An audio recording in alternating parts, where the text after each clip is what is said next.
Hello students, welcome to DKMX Tutorial Center. இப்போ நம்ம பார்க்க போகிறது 10th CBSE மேக்ஸில் 2வது சாப்டரில் எக்ஸாம்பிள் 4th சம் பார்க்க போகிறோம்ப்பா. இப்போ என்ன கேட்டிருக்காங்கன்னா குவாட்ராட்டிக் பாலினாமியல் என்னன்னு, அதாவது இந்த ஈக்குவேஷனோட வேல்யூ என்னன்னு கேட்டிருக்காங்க. Sum and product of whose zeros are -3 and 2.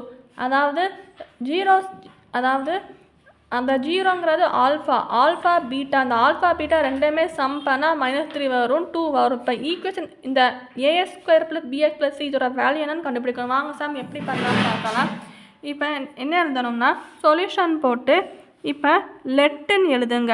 இப்போ ஈக்குவேஷன் என்னன்னு தானே கண்டுபிடிக்கணும். So laddu P(x) = AX² + BX + Cன்னு எழுதுங்க. ஸோ இதோட வேல்யூ தான் நம்ம கண்டுபிடிக்கணும். இப்போ கொஸ்டின் என்ன கொடுத்துருக்காங்கன்னா sum and product of whose zeros are 3, -3, 2.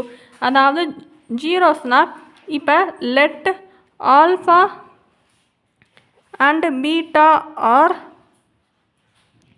zeros of P(x) polynomial equation. இந்த P(x)ங்கிற பாலினாமியல் ஈக்குவேஷனுக்கு ஆல்ஃபாவும் பீட்டாவும் ஜீரோஸாக எடுத்துக்கிறாங்க. இப்போ சம் வந்து -3, ஆல்ஃபா ப்ளஸ் பீட்டா இது ரெண்டையும் ஆட் பண்ணால் -3ன்னு வரும். அதே மாதிரி ஆல்ஃபாவையும் பீட்டாவையும் மல்டிபிள் பண்ணால் 2ன்னு வரும்.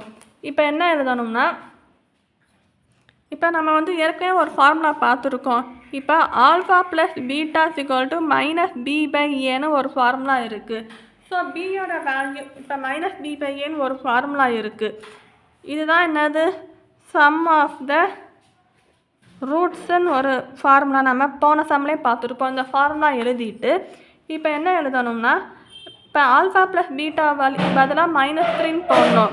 ஸோ -b/a = போட்டு ஆல்ஃபா ப்ளஸ் பீட்டாவோட வேல்யூ -3 தானே, ஸோ -3ன்னு போட்டுருங்க.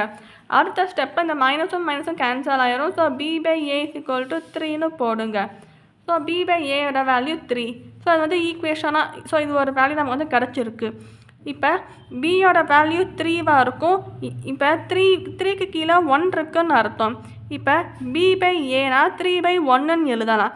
ஏன்னா 3 மட்டும்தான் இருக்குது, கீழே வந்து 1 இருக்கிறதா அர்த்தம் இல்லை. ஸோ 3/1 நம்மளாம் எடுத்துக்கலாம். இப்போ பியோட வேல்யூ 3ஆக இருந்தால் ஏயோட வேல்யூ 1ஆக இருக்கும். ஸோ இதுதான் நம்ம எழுத போகிறோம். ஸோ ஏயோட வேல்யூ 1ன்னு எழுத போகிறோம். இது அடுத்த ஸ்டெப்பில் எழுதுவோம். இன்னொரு ஃபார்முலா என்ன இருக்குன்னா ஆல்ஃபா × பீட்டா, அதாவது ப்ராடக்ட் ஆஃப் ரூட்ஸ்ன்னு இருக்கும். So product of roots alpha பீட்டானா C/aன்னு ஒரு வேல்யூ வந்து போடலாம். ஸோ ஆல்ஃபா × பீட்டாவோட வேல்யூ என்னது 2.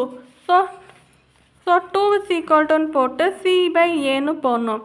அப்போனா இங்கே வந்து என்ன கிடைக்கும்னா சியோட வேல்யூ 2 கிடைக்கும்.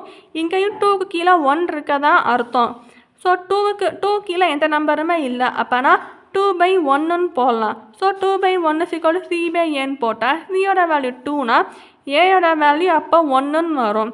ஸோ அப்போனா லெட்டஸ் போட்டு a = 1, b = 3, அப்புறம் c = 2ன்னு போடுறோம். ஸோ அப்படி போட்டதுக்கப்புறம் இப்போ என்ன கண்டுபிடிக்கணும்னா இந்த ஈக்குவேஷன் என்னன்னு கண்டுபிடிக்கணும். P(x) = AX² + BXC இந்த வேல்யூ வந்து கண்டுபிடிக்கணும். அப்போனா AX² + BX + C = போட்டு ஏக்கு பதிலாக 1 போகிறோம். ஸோ x² போட்டு ப்ளஸ் போட்டு பிக்கு பதிலாக 3 போகிறோம். 3x போட்டு ப்ளஸ் சிக்கு பதிலாக 2 போகிறோம். ஸோ இதுதான் ஆன்சர். P(x)ஓட value x² + 3x + 2. இதுதான் ஆன்சராக எழுதணும். இதுதான் குவாட்ராட்டிக் கொஸ்டினில் கேட்டுக்க குவாட்ராட்டிக் பாலினாமியல் ஈக்குவேஷன். ஸோ அவ்வளோதான்ப்பா இந்த சம், ரொம்ப ஈஸி தான். தேங்க்யூ ஸோ மச் ஃபார் வாட்சிங் கைஸ்.